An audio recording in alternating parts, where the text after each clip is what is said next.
Balik.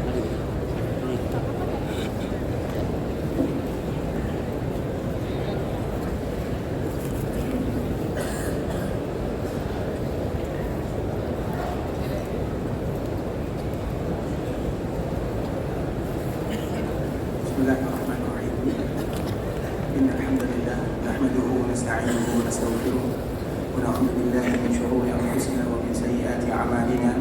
Man yahdihillahu fala mudilla lahu wa man yudlil fala hadiya lahu.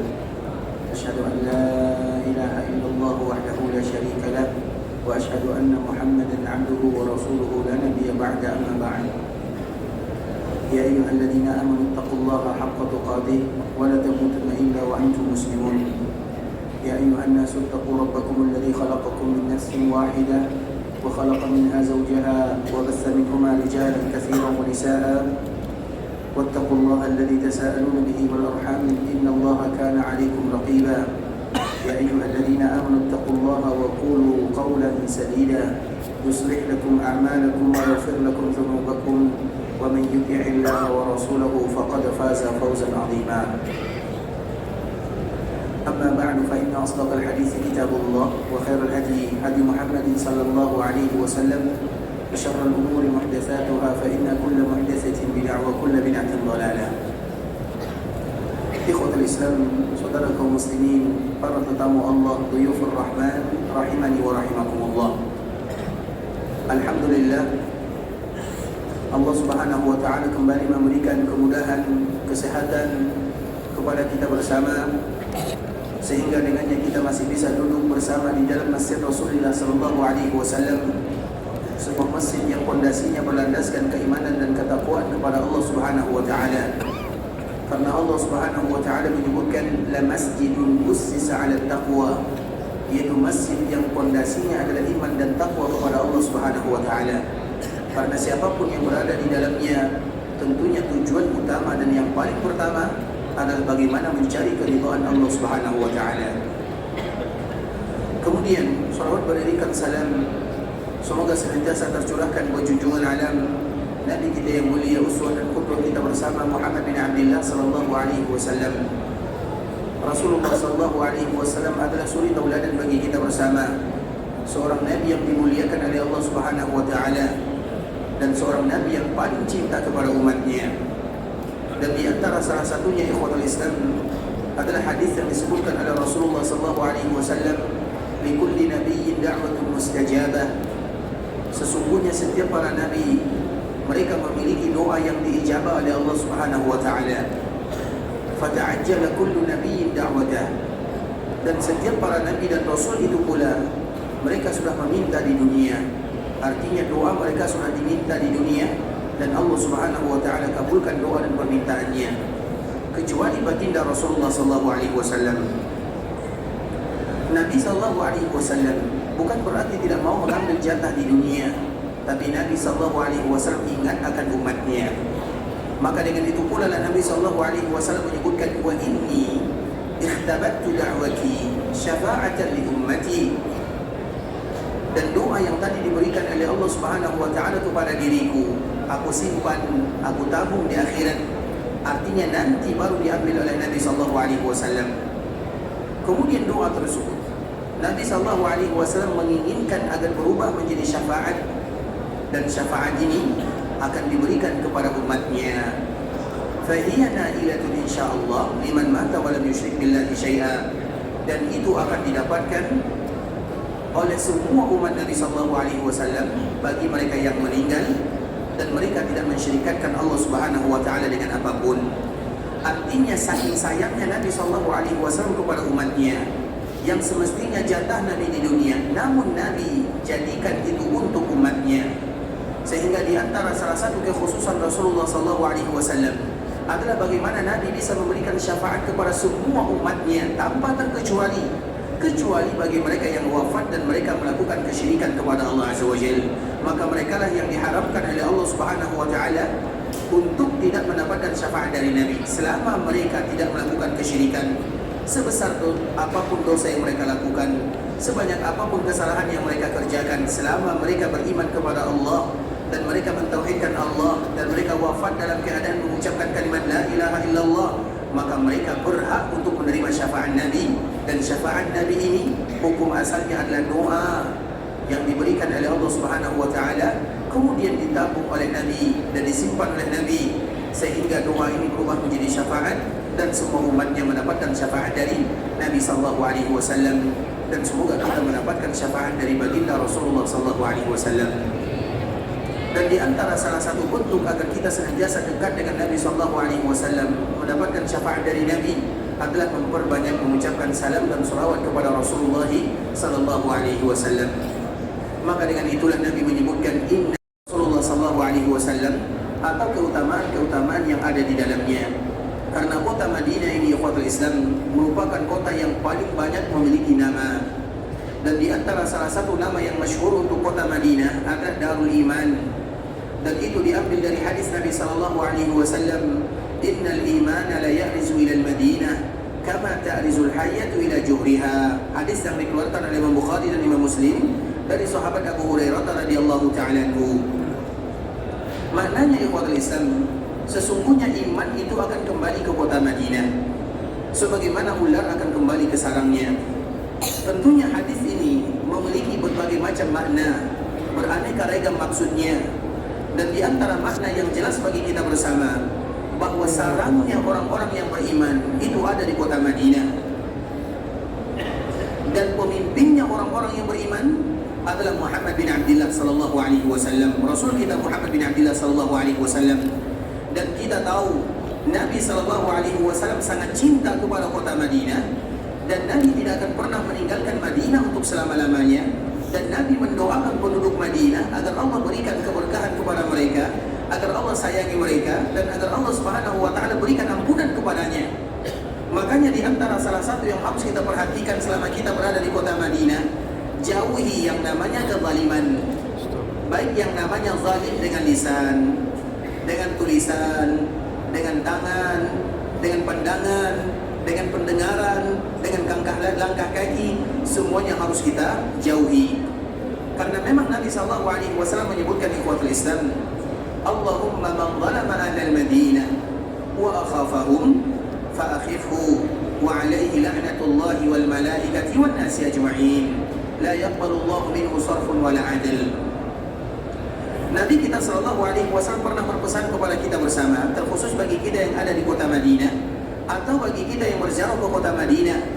Nabi sallallahu alaihi wasallam menyebutkan, ya Allah, siapapun yang melakukan kezaliman atau mereka yang menzalimi penduduk Madinah atau membuat mereka menjadi takut, maka tanamkan rasa takut di dalam hatinya. Itu yang pertama. Yang kedua, wa alaihi la'natullahi wal malaikati wan nasi ajma'in, maka untuknya laknat dari Allah, malaikat dan semua manusia.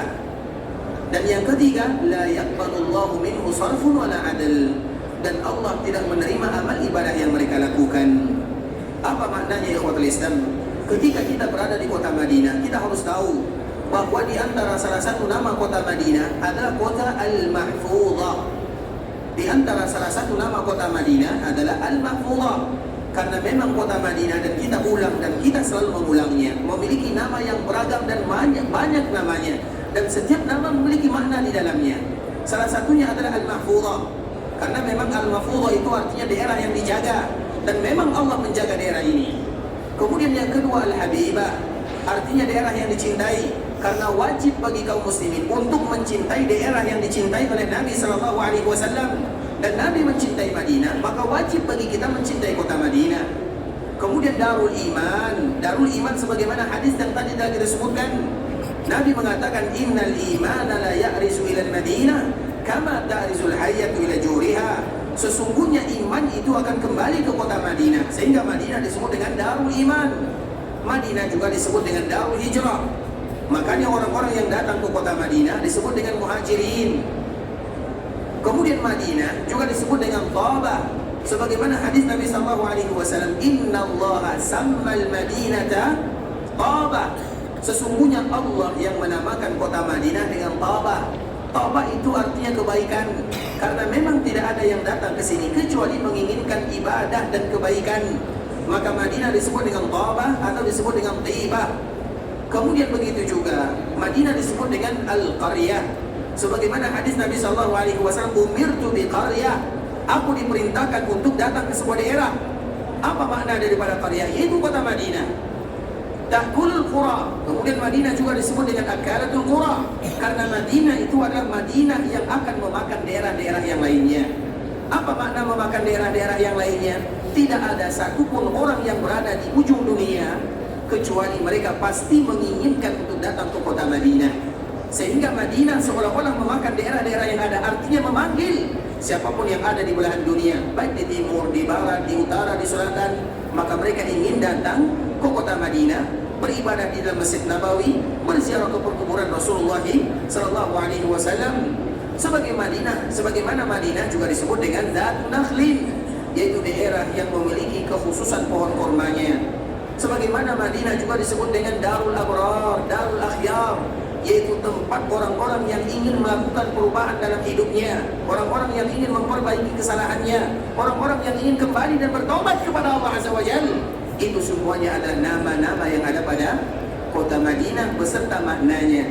Dan setiap nama dari kota Madinah punya makna secara khusus atau memiliki makna. Dan kenapa Madinah dinamakan dengan nama-nama tersebut? Siapa yang hafal nama kota Madinah? Tadi kita menyebutkan 7 ya. Baik. Siapa yang bisa menyebutkan 5 dan artinya?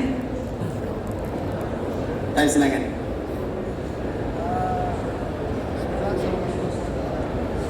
Baik. Darul Iman apa artinya? Iman akan kembali ke kota Madinah. Siapa yang mengatakan iman akan kembali ke kota Madinah? Dari hadis Nabi, siapa yang meriwayatkannya? Imam Bukhari dan Imam Muslim. Dari sahabat siapa? Hanya pertanyaan orang diuji tesis ya. Lain yang lain. Yang kedua, Al-Mahfuzah. Al-Mahfuzah. Apa arti Al-Mahfuzah?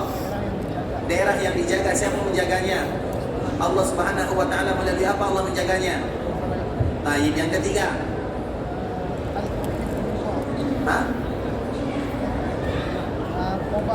Thabah. Kenapa dinamakan dengan Thabah? Daerah kebaikan. Siapa yang menamakan Madinah dengan Thabah? Rasulullah. Baik, salah. Baik, yang lain. Allah. Yang keempat, Allah yang menamakan Madinah dengan Thabah. Yang keempat, baru 3 ya. Yang keempat, Darul Abrar. Mengapa disebut dengan Darul Abrar? Orang yang ingin melakukan perubahan dalam dirinya. Kenapa disebut dengan Darul Abrar? Orang-orang yang memperbaiki dirinya. Baik, yang kelima, Darul Hijrah. Kenapa disebut dengan Darul Hijrah? Karena memang di sini ada tempat orang berhijrah. Masya Allah. Ini sudah ada Pak? Sudah ada? Yang ini? Baik, Masya Allah. Ya, Masya Allah. Itu adalah di antara nama-nama kota Madinah. Dan salah satu nama kota Madinah yang tadi kita sebutkan ikhwatul Islam adalah Darul Iman. Makanya wajar kalau seandainya kita lihat di sini banyak masjid namanya Darul Iman, hotel namanya Darul Iman, banyak hal namanya Darul Iman. Darul Iman itu adalah nama lain daripada kota Madinah. Jadi Madinah itu sebagaimana disebutkan oleh Imam Nawawi rahimahullahu taala, itu kota yang paling banyak memiliki nama. Sehingga sebagian para ulama menyebutkan dia memiliki lebih daripada 100 nama. Karena biasanya kaidah di dalam bahasa Arab ikhwatul Islam, semakin banyak namanya berarti semakin menunjukkan kemuliaan pada dirinya atau pada daerah tersebut. Makanya semakin banyak punya nama, semakin bagus. Sehingga begitu juga Nabi SAW memiliki nama yang banyak, karena Nabi adalah orang yang paling mulia. Dan zat yang paling mulia adalah apa? Zat yang paling mulia adalah Allah Subhanahu wa ta'ala. Berapa nama Allah Subhanahu wa ta'ala? 99 kan? 99 ya. Nama kota Madinah lebih dari 100. Nama Allah 99. Betul nih? Nama kota Madinah lebih dari 100. Nama Allah 99. Berarti lebih mulia kota Madinah. Astagfirullah.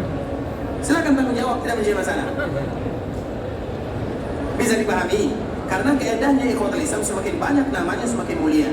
Dan zat yang paling mulia adalah Allah Subhanahu wa ta'ala. Kalau seandainya kota Madinah saja lebih namanya dari 100, apakah mungkin Allah punya 99 saja? Bisa dipahami pertanyaannya? Paham atau tidak? Yang tidak paham silakan tanya. Makanya ikhwatul Islam, Allah Subhanahu wa taala memiliki nama tidak terhitung jumlahnya. Karena kalau kita batasi nama Allah, berarti Allah terbatas kemuliaannya. Dan Allah tidak pernah terbatas kemuliaannya. Zat yang maha sempurna, dan kalimat sempurna adalah yang tidak ada batasannya.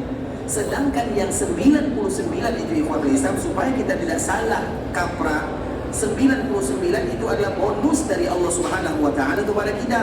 Artinya Allah beritahukan kepada kita 99 nama. Karena dengan nama inilah kita bisa mengenal Allah Azza wa Jalla. Dari mana kita tahu kalau Allah itu Maha Pengampun? Kecuali dari namanya Ghaffar. Dari mana kalau kita tahu Allah itu yang memberikan rezeki? Kecuali dari namanya Razzaq. Dari mana kita tahu Allah Subhanahu wa taala Maha Mulia? Kecuali dari Karim. Jadi Allah memberitahukan kepada kita sebahagian kecil daripada nama dan sifatnya.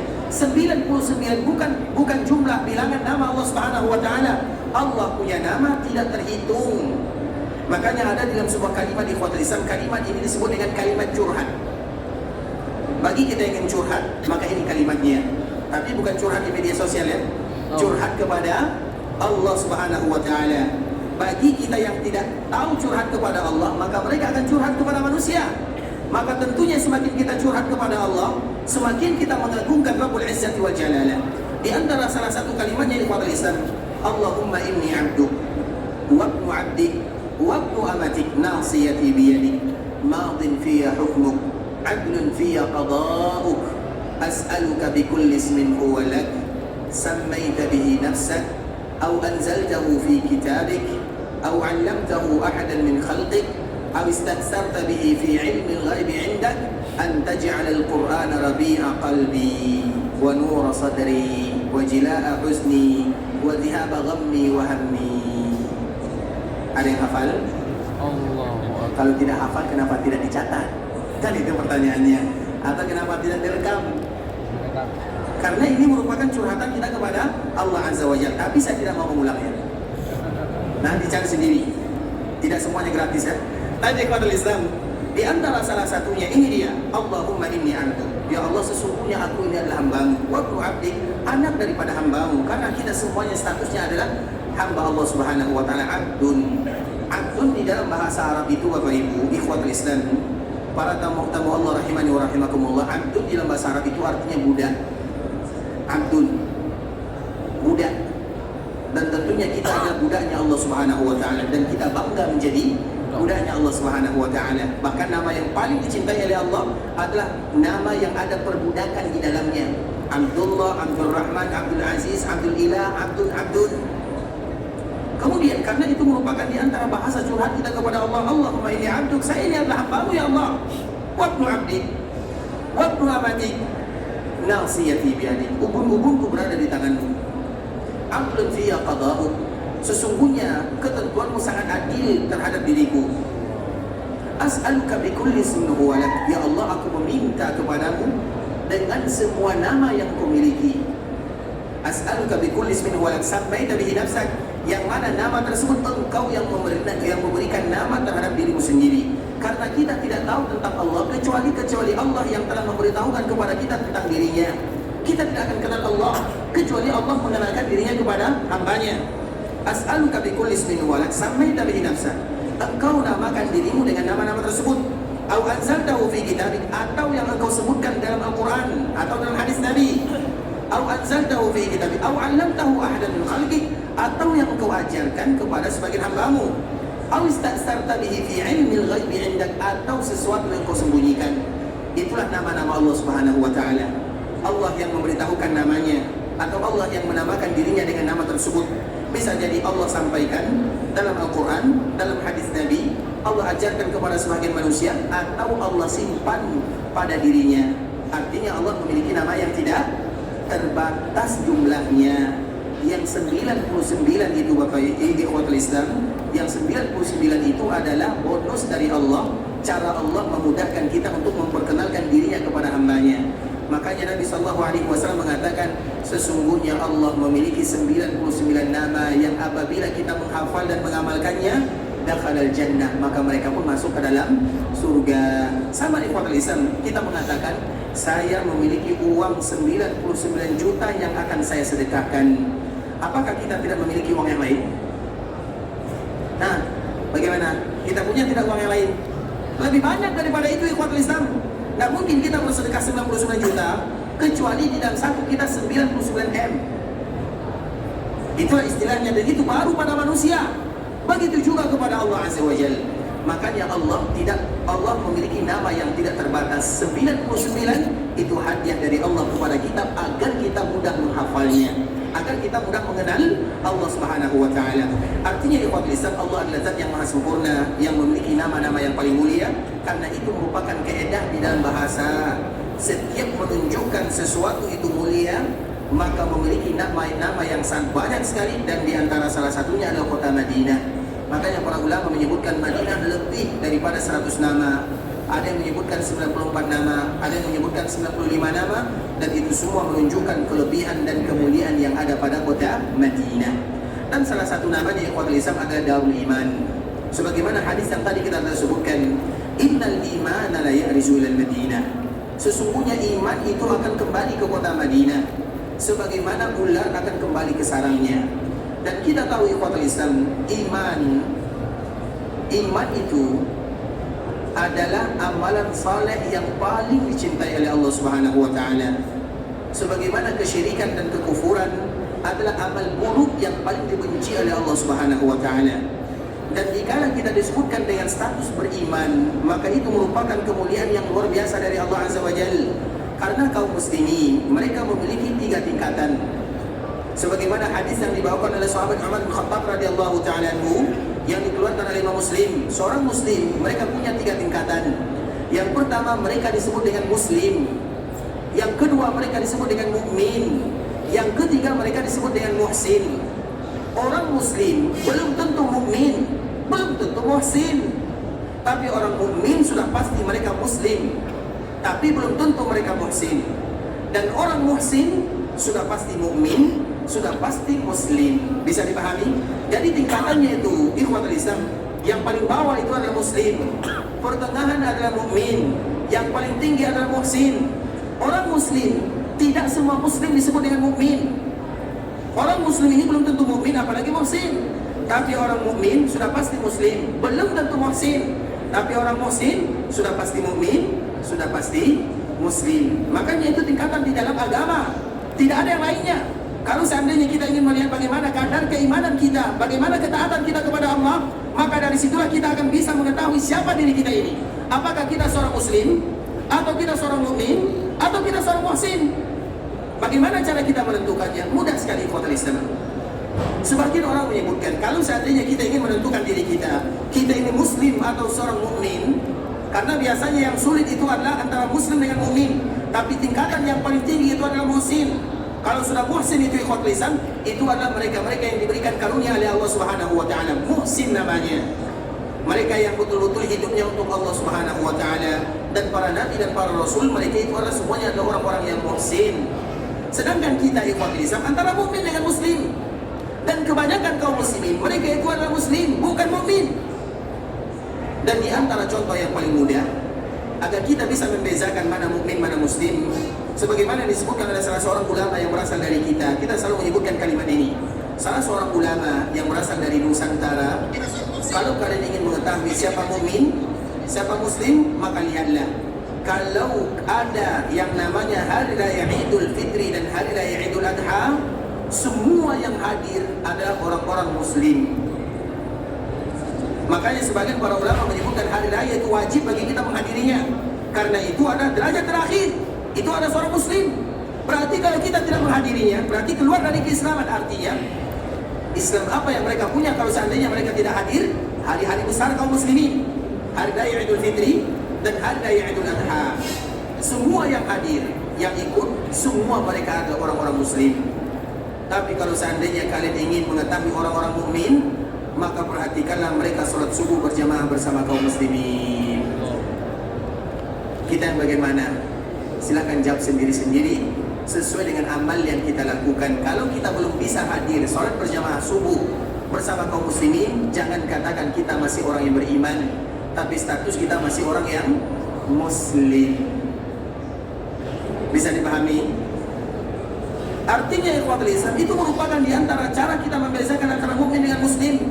Karena seorang mukmin itu mereka memiliki ketaatan yang berlebih daripada sekedar muslim sahaja. Nah, di antara salah satu keutamaan bagi kita yang ada di kota Madinah, Allah Subhanahu wa taala panggil kita dengan kalimat iman. Artinya kita bukan muslim, tapi kita dipanggil oleh Allah dengan kalimat yang lebih tinggi daripada kalimat muslim. Makanya Allah mengatakan atau Nabi menyebutkan, innal imana la ya'rizu ilal Madinah. Sesungguhnya iman itu akan kembali ke kota Madinah. Apa maknanya ikhwatul Islam? Iman akan kembali ke kota Madinah. Para ulama menyebutkan karena memang Madinah itu adalah sarangnya orang-orang yang beriman. Dan pemimpin orang-orang yang beriman adalah baginda Rasulullah SAW. Kemudian mereka yang beriman itu adalah para sahabat Nabi radhiyallahu ta'ala anhum, dan banyak di antara mereka yang wafat di kota Madinah. Kemudian siapa lagi orang-orang yang beriman? Di antara salah satu orang-orang yang beriman adalah orang-orang yang diberikan rezeki oleh Allah Subhanahu wa taala, mereka bisa datang ke kota Madinah. Makanya kedatangan kita ke kota Madinah ikhwatul Islam seolah-olah Allah ingin memanggil kita dengan kalimat iman. Kalau sudah dipanggil dengan kalimat iman, berarti Allah menginginkan kita ada perubahan dalam hidup. Kita harus melakukan sesuai dengan kadar keimanan itu sendiri, agar supaya nanti kita tidak berada di bawah level Islam, tapi kita berada di level iman. Kenapa demikian ikhwatul Islam? Karena sebagian para ulama menyebutkan sesungguhnya iman itu akan kembali ke kota Madinah. Mengapa demikian? Karena tidak satupun orang yang datang ke kota Madinah kecuali karena iman dan takwa kepada Allah Subhanahu wa taala. Datang dari arah manapun, yang membuat mereka termotivasi datang ke kota Madinah adalah karena iman mereka kepada Allah. Dan dikala mereka berada di kota Madinah, maka iman mereka akan naik. Bagaimana iman mereka naik? Salah satu buktinya adalah dengan ibadah salat. Makanya kaum muslimin dikala mereka berada di kota Madinah, yang paling harus mereka jaga adalah ibadah salatnya. Mungkin kita di sini 4 hari atau 5 hari atau 10 hari misalnya, maka jangan pernah absen kita melaksanakan sholat berjamaah bersama kaum muslimin. Makanya ada hadis di ikhwatul Islam, dan itu bisa kita manfaatkan dan bisa kita lakukan. Barang siapa yang bisa melaksanakan sholat bersama imam 40 hari, atau yang kita kenal dengan kalimat arba'in, dan inilah arba'in yang sesungguhnya. Barang siapa di antara kaum muslimin yang mana mereka menjaga arba'in 40 hari 40 malam, mereka sholat bersama imam, artinya mereka tidak lupa sholat berjamaah, bukan sholat di rumah, tapi sholat berjamaah bersama kaum muslimin, maka Allah hilangkan kemunafikan di dalam hatinya, dan Allah jauhkan wajahnya dari api neraka. Artinya dijamin oleh Allah Subhanahu wa taala masuk ke dalam surga. Dan dikala kita berada di kota Madinah, itu adalah cara Allah menginginkan kita dikarantina di dalamnya. Karena dikala kita berada di sini, kita tidak akan terlambat sholat berjamaah, kita tidak akan pernah absen sholat subuh, apalagi sholat subuh, sholat yang biasanya ditinggalkan oleh kaum muslimin. Nah, dikala nanti kita pulang ke kampung halaman ikhwatul Islam, jaga ini semuanya agar kita selalu menjadi orang-orang yang beriman kepada Allah Subhanahu wa taala. Dan itulah tujuan bagi kita datang ke kota Madinah. Makanya Madinah disebut dengan Darul Iman, yaitu daerah yang akan menanamkan keimanan, yang membuat kita semangat kembali kepada Allah Subhanahu wa taala dan semangat beribadah kepada Allah. Karena kita selalu mengatakan bahwa ibadah yang kita lakukan ini ikhwatul Islam, atau yang kita kenal dengan ibadah umrah, itu adalah ibadah yang Allah hadiahkan kepada kita bersama. Sebenarnya ibadah umrah itu tidak berat. Ibadah umrah itu ikhwatul Islam cuma 1 hari. Tapi yang paling berat itu adalah bagaimana mempertahankan ibadah umrah tersebut sampai kita mati, sampai kita dipanggil oleh Allah Subhanahu wa taala. Makanya kita selalu berdoa kepada Allah dikala kita melaksanakan ibadah yang mulia ini, ya Allah berikan kepadaku umrah yang mabrurah. Ya Allah berikan kepada kami umrah yang mabrurah, dan semoga Allah berikan kepada kita umrah yang mabrurah. Tapi pertanyaannya ikhwatul Islam, apa itu mabrurah? Tentunya kita bertanya, apa itu mabrurah? Dan kenapa disebut dengan mabrurah? Kenapa dikatakan dengan mabrurah? Mabrurah itu diambil dari kata-kata birrun. Mabrurah itu artinya ikhwatul Islam adalah mendatangkan kebaikan dalam kehidupan. Makanya tanda orang yang haji mabrur, tanda orang yang melaksanakan umrah mabrurah itu bukan di sini. Di sini dikala kita beribadah itu biasa-biasa saja. Kenapa biasa-biasa saja? Karena semua orang di sini beribadah kepada Allah. daerahnya mendukung kita beribadah kepada Allah. Di sini kita tidak bekerja, di sini kita beribadah, betul-betul meluangkan waktu beribadah kepada Allah. Yang tidak biasa itu adalah orang yang tidak beribadah, itu yang tidak biasa. Tapi kalau kita beribadah di sini itu perkara yang biasa, karena sahabat-sahabat kita mendukung, daerah kita juga mendukung, pahala juga mendukung, semuanya mendukung kita beribadah kepada Allah Azza wa Jalla. Sehingga tanda orang yang mendapatkan mabrurah itu, ikhwatul Islam, bukan di sini, tapi setelah mereka meninggalkan daerah ini, baru mereka diuji, mereka itu umrahnya mabrurah atau tidak. Karena mabrurah itu artinya umrah yang akan mendatangkan kebaikan dalam kehidupannya. Kalau selama ini mereka masih bolong-bolong sholat berjamaahnya, kemudian sepulangnya dia melaksanakan ibadah umrah, maka itulah umrah yang mabrurah. Jadi umrah yang mabrurah itu tandanya amal, bukan tandanya fisik. Makanya peci yang berwarna putih itu ikhwatul Islam tidak pernah menandakan haji mabrur atau umrah yang mabrurah. Kita mau dipanggil, kita mau pakai peci putih, peci oranye, peci hitam, terserah, bukan itu tandanya. Dan jangan pernah dijadikan itu sebagai tanda. Makanya terutama orang yang melaksanakan ibadah haji atau melaksanakan ibadah umrah, jangan pernah marah kepada orang kalau seandainya orang panggil kita dengan nama, jangan kita marah kepadanya. Misalnya namanya Ahmad, kemudian pulang dari haji, pulang dari umrah dipanggil lagi, Pak Ahmad apa kabarnya? Dia pun merasa jengkel. Tidakkah kamu tahu peci putih ini mahal harganya? Contoh misalnya, tidak demikian di ikhwatul Islam. Tapi yang menentukan adalah bagaimana ibadah yang kita lakukan dikala kita sampai ke kampung halaman. Yang tadi masih suka menyakiti hati istrinya, berhenti. Yang tadi masih suka kasar mulutnya, berhenti. Yang tadi masih durhaka kepada orang tuanya, berhenti. Yang tadi masih memakan harta riba, berhenti. Yang tadi masih menyakiti tetangganya, sudah habis. Itu baru menandakan hajinya atau umrahnya mabrurah. Tapi kalau seandainya pulang dari sini, kemudian kita pulang ke kampung halaman, kita tinggalkan, baru saja kita meninggalkan tanah haram Makkah Madinah, maka yang pertama kali diuji kaum muslimin itu adalah ibadah salatnya. Bisa jadi misalnya dikala mereka pulang ke kampung halamannya, mereka salat di pesawat misalnya. Banyak di antara kaum muslimin baru saja pulang dari ibadah haji, baru saja pulang dari ibadah umrah, lupa atau lalai dalam melaksanakan ibadah salatnya. Terutama dikala mereka berada di pesawat atau dikala mereka berada di kampung halamannya, lalai semuanya. Apalagi yang perempuan misalnya, karena dandanannya terlalu bagus, takut beruduk misalnya. Itu semuanya adalah tanda orang yang tidak mabrurah umrah atau ibadah hajinya. Karena mabrurah itu ikhwatul Islam diambil dari kata-kata mabrurah. Mabrurah itu diambil dari kalimat birrun. Birrun itu artinya mendatangkan berlaku baik, berbuat kebaikan. Mabrurah artinya umrah yang akan membuat kita melakukan kebaikan dikala kita meninggalkan tanah haram Makkah dan Madinah. Oleh karenanya ikhwatul Islam, ternyata ibadah umrah itu agar kita diampunkan dosanya, dihilangkan kefakiran dari diri kita, dilancarkan urusannya, tidak lain tidak bukan adalah bagaimana kita berusaha menjadikan umrah ini memberikan perubahan dalam kehidupan. Maka selalu kita berdoa kepada Allah dan semoga Allah memberikan kepada kita bersama umrah yang mabrurah. Amin amin ya rabbal alamin. Tadi ikhwatul Islam, kemudian kita kembalikan kepada kota Madinah. Di antara salah satu namanya adalah Darul Iman. Kenapa disebut dengan Darul Iman? Karena memang memberikan keimanan. Dan salah satu bentuk keimanan tersebut adalah dengan ibadah salat. Makanya hadis yang selalu kita bacakan di ikhwatul Islam, hadis yang dikeluarkan oleh Imam Bukhari dan Imam Muslim, salatun fi masjidi hadza khairun min alfi salatin fi ma siwahu illa al-masjidil haram. Orang yang salat di dalam Masjid Nabawi lebih mulia, lebih baik, lebih afdal dibandingkan dengan 1000 salat kalau seandainya dibandingkan dengan tempat yang lainnya, kecuali Masjidil Haram yang ada di Makkah Al-Mukarramah. Dan Nabi SAW mengatakan ikhwatul Islam, orang yang salat di sini lebih mulia daripada 1000, bukan 1000. Lebih afdal daripada 1000, bukan 1000.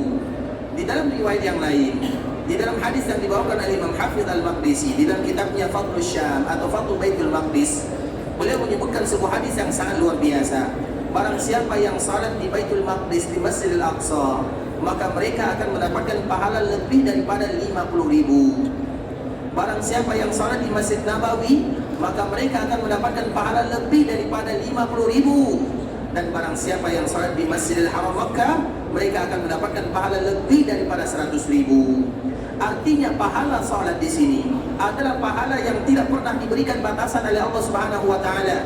seolah-olah memberikan peluang bagi kita bersama. Siapapun di antara mereka yang bagus ibadah salatnya, tumakninahnya, kekhusyukannya, kehadiran hatinya, maka semakin besar pula pahala yang diberikan oleh Allah Subhanahu wa taala.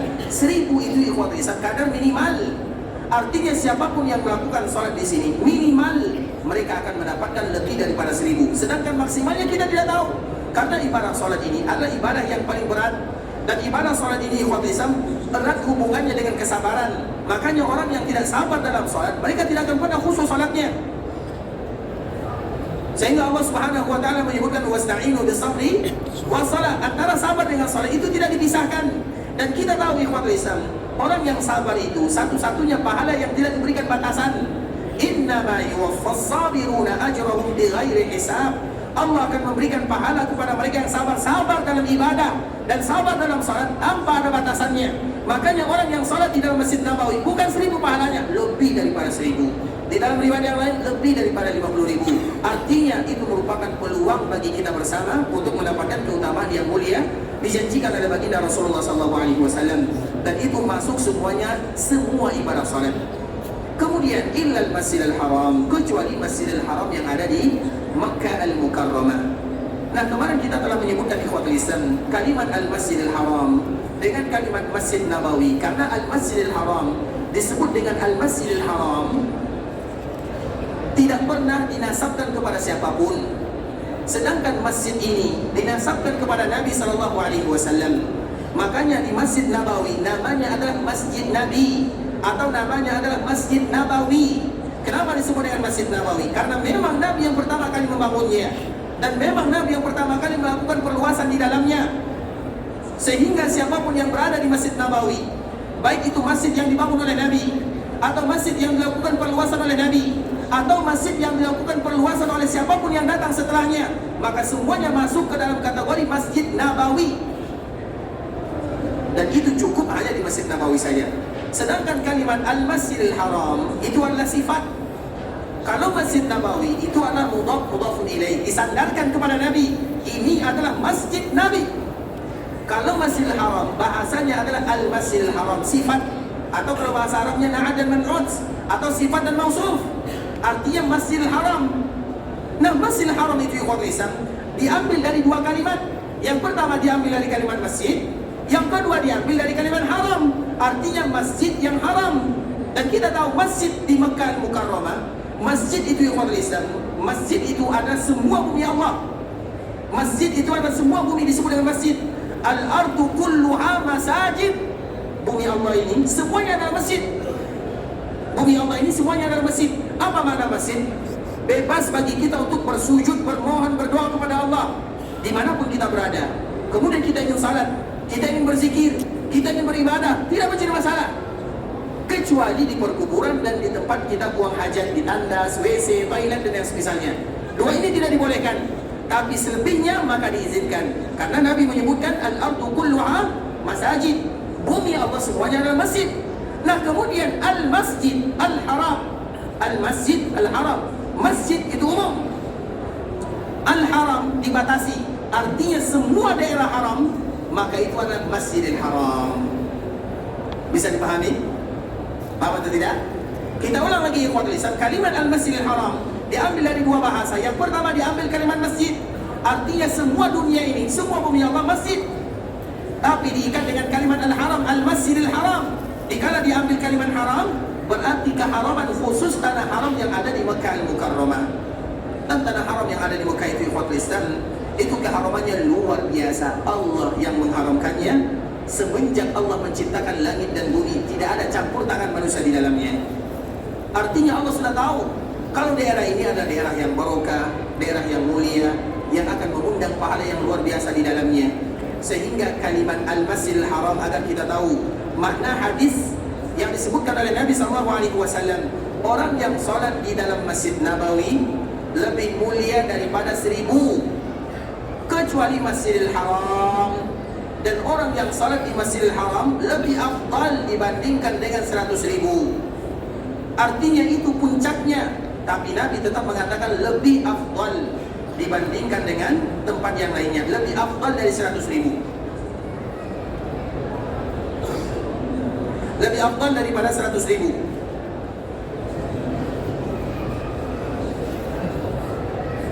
Tapi ikhwatul Islam, kita kembalikan lagi dari kalimat al-masjidil haram. Makanya kalimat al-masjidil haram ini sifat dan mausuf atau na'at dan man'ut.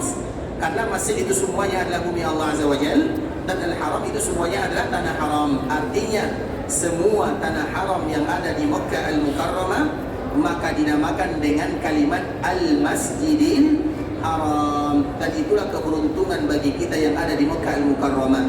Di bagian manapun kita salat ikhwatul Islam, baik di bagian masjidnya atau di luarnya, maka kita akan mendapatkan pahala yang sama, yaitu sama-sama lebih daripada 100.000 selama mereka berada di dalam batasan-batasan tanah haram. Walaupun antara 100.000 dengan mereka yang berjuang ke masjidnya atau mereka yang berada di luarnya tentunya tidak sama, tapi semua lokasi ini disebut dengan kalimat Al-Masjidil Haram. Dan kemarin di Muhammad Islam kita menceritakan, yaitu dikala terjadi perjanjian Hudaybiyah. Dikala terjadi perjanjian Hudaybiyah, dan ini diantara dalilnya mengapa Al-Masjidil Haram yang ada di Mekah itu mencakup semua tanah haram yang ada di sana, bukan hanya bagian masjid sahaja, tapi semuanya. Salah satu buktinya ada dikala terjadi perjanjian Hudaybiyah ketika pertama kali Nabi melaksanakan ibadah umrah. Dan kemarin kita telah menceritakan ketika Nabi melaksanakan ibadah umrah, maka Nabi dihalangi oleh orang-orang musyrikun. Allah Subhanahu wa taala menyebutkan humul ladzina kafaru wa saddukum 'anil masjidil haram. Mereka itu menghalangi kamu untuk memasuki Masjidil Haram. Padahal orang-orang musyrikun menghalangi Nabi di mana? Ketika Nabi ingin pergi ke Mekah Al-Mukarramah, di mana orang-orang musyrikun menghalangi Nabi? Di Hudaybiyah. Bisa dipahami? Jadi orang-orang musyrikun yang kuat Islam dipimpin oleh Amr bin As, dipimpin oleh Khalid bin Walid, dan kedua orang sahabat ini. Dari situlah mereka memulai keislamannya. Dari situlah mereka mulai mendapatkan cahaya Islam. Dikala mereka menghalangi Nabi SAW, kemudian terjadi perjanjian, dan di antara salah satu isinya adalah perjanjian damai. Kemudian ikhwatul Islam dikala berdamai, maka Khalid melihat bagaimana kaum muslimin mereka salat berjamaah, sehingga pernah ikhwatul Islam Khalid dikala kaum muslimin melakukan salat zuhur, karena keedahnya barang siapa yang melakukan perjalanan lebih daripada 4 hari, tidak termasuk hari kedatangan, tidak pula termasuk hari keberangkatan, lebih daripada 4 hari, maka mereka statusnya adalah sebagai orang yang mukim. Karena kita itu statusnya ada 3, ada mukim, ada muwatin, ada musafir. Musafir orang yang safar. Mukim itu artinya orang yang tinggal dalam suatu daerah dan dia bukan penduduk aslinya. Kemudian muwatin adalah orang yang tinggal dalam suatu daerah dan dia penduduk aslinya, disebut dengan muwatin. Mukim dengan muwatin hukumnya sama. Mukim dengan muwatin itu orangnya sama. Makanya apabila ada orang yang pergi ke suatu daerah dan menjadikan daerah itu sebagai tempat tinggalnya, tidak boleh bagi mereka menjamak dan mengqasar salatnya kalau status mereka mukim, kecuali kalau mereka tidak tahu berapa lama mereka di sana. Misalnya mereka terdampar di mana, misalnya terdampar di Qatar misalnya, terdampar di sana misalnya, atau di Kuwait misalnya. Kemudian mereka tidak tahu berapa lama mereka akan di sana. Maka kalau mereka menjamak dan mengqasar tidak menjadi masalah. Tapi rata-rata kaum muslimin dikala mereka melakukan perjalanan, pasti mereka tahu sampai berapa mereka akan di sana, berapa hari, berapa lama, sesuai dengan jadwalnya masing-masing. Maka pilihan kita hanya 2 saja. Mungkin dengan muwatin itu sama. Yang berbeza itu adalah musafir. Nah, musafir itu ikhwatul Islam, sebenarnya ada perbezaan para ulama, tapi untuk memudahkan bahwa kita dihitung sebagai orang musafir kalau kita melakukan perjalanan lebih daripada 4 hari atau kurang daripada 4 hari, tidak termasuk hari keberangkatan dan tidak pula termasuk hari kedatangan, maka itu disebut dengan musafir. Kalau dalam keadaan musafir, maka silakan kita menjamak dan mengqasar kalau kita tidak menemukan kaum muslimin melakukan salat berjamaah. Tapi orang yang musafir kemudian tiba-tiba mereka menemukan kaum muslimin melaksanakan salat berjamaah, maka salatlah bersama kaum muslimin. Bisa dipahami ya? Nah, begitu juga dengan Nabi SAW. Dikala Nabi SAW berada di sana, maka Nabi SAW melakukan salat. Salah satu salat yang dilakukan oleh Nabi, salat zuhur dan asar di waktunya.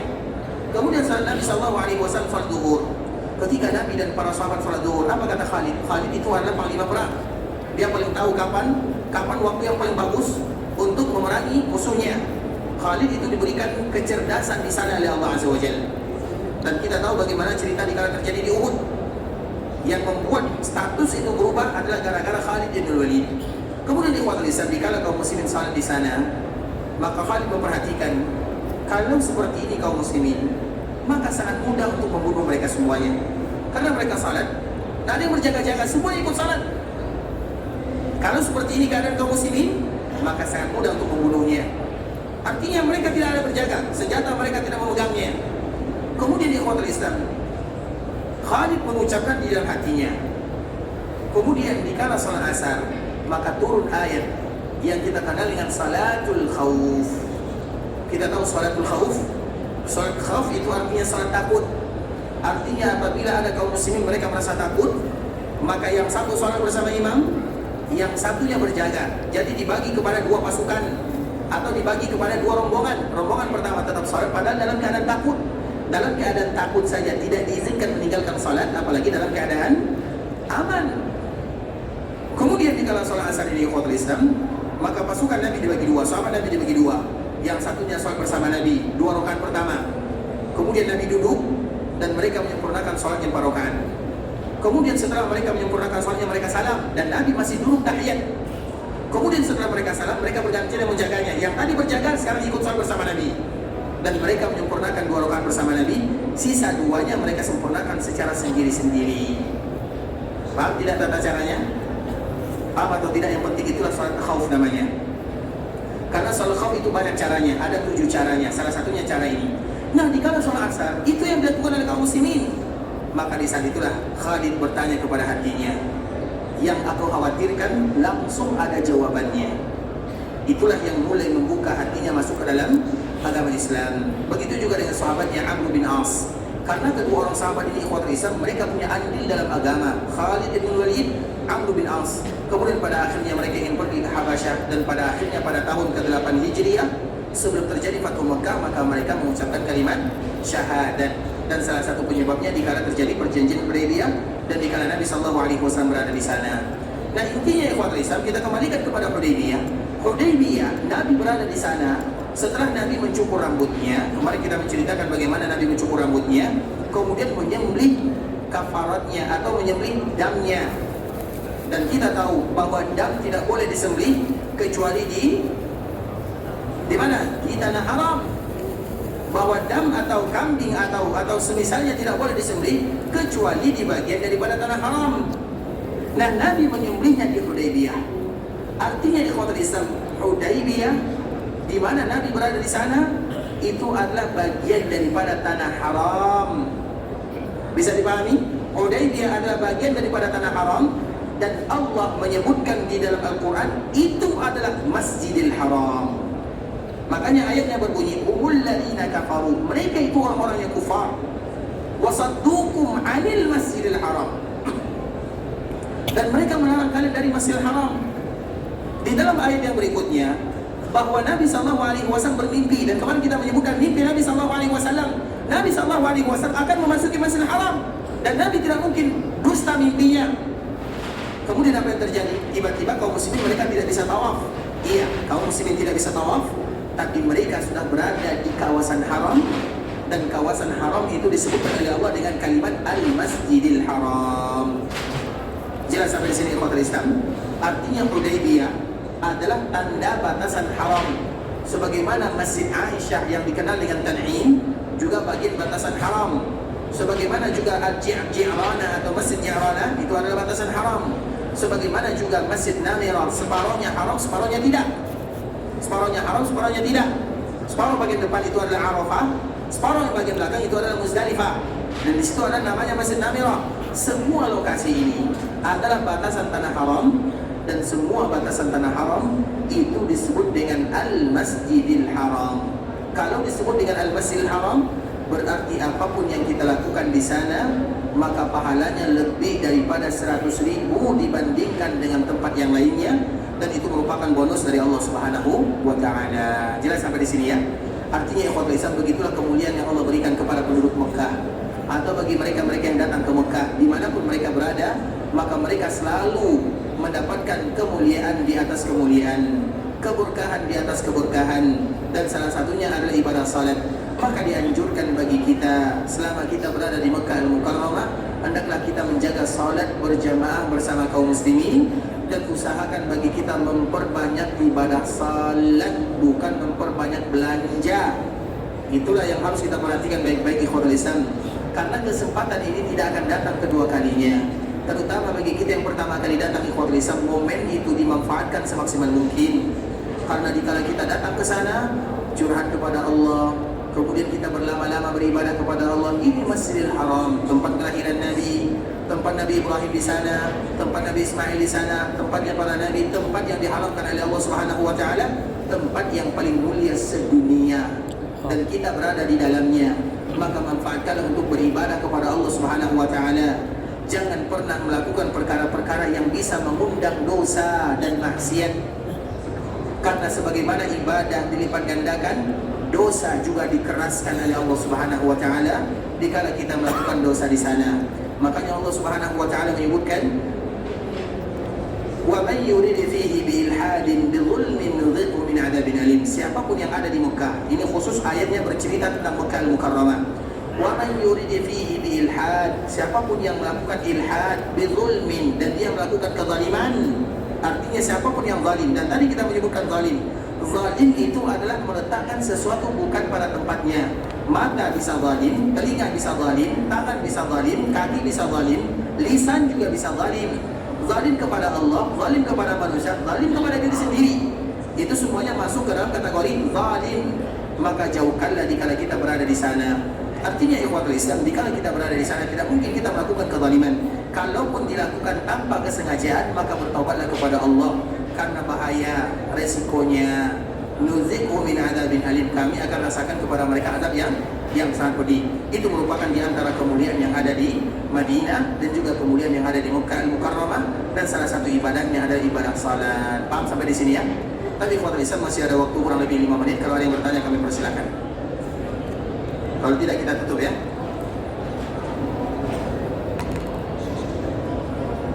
Berarti sudah jelas semuanya ya. Tinggal bagaimana kita memanfaatkan momen yang indah ini ikhwatul Islam. Dan selalu kita menyebutkan bahwa Mekah dan Madinah itu adalah tempat di mana kita mengadu kepada Allah Subhanahu wa taala.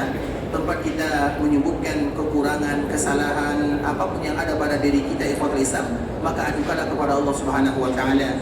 Maka tadi kita menyebutkan ada salah satu kalimat yang dimana dianjurkan kaum muslimin untuk mengucapkannya, disebut dengan kalimat curhat kepada Allah Subhanahu wa taala.